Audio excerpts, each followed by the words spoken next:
कमलपति साहित्य दर्पण पत्रिकार संपादक दीर्घ 22 वर्ष धरी धर्मशाला भली गोटे अर्धविकसित अंचल ये अंचल साहित्य दर्पण पत्रिका प्रकाश पाई आसुची।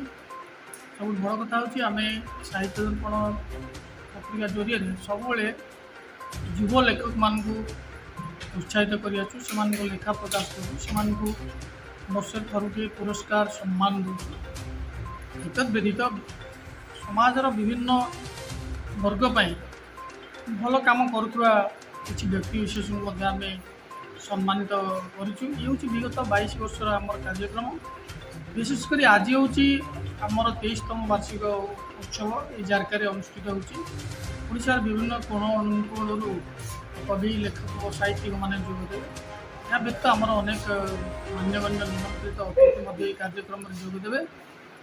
आशा करुँच आमर ये कार्यक्रम प्रिय धर्मशाला अंचल सुदीवृंद और साहित्यिक मानकर भव्य उपस्थिति निश्चित भाव सफल हम। ये अवसर में ओडार समस्त प्रिय लेखक भाई भौणी और आम धर्मशाला समस्त ज्ञानी गुणी बुद्धिजीवी मान तथा आज जो साहित्य दर्पण पुरस्कार सम्मान पाँच संबर्धित हे से समस्त हृदय गभीरतम प्रदेश श्रद्धा सम्मान जनाऊँगी। भावुची प्रिय लेखक मान भव्य उपस्थित उत्सव निश्चित भाव में साफल्यमंडित हो। उत्सव केते समय पर्यंत चलो देखो आज 10टारू कार्यक्रम आरंभ रही। प्रथम उद्घाटनी उत्सव और आलोचना चक्र अच्छी।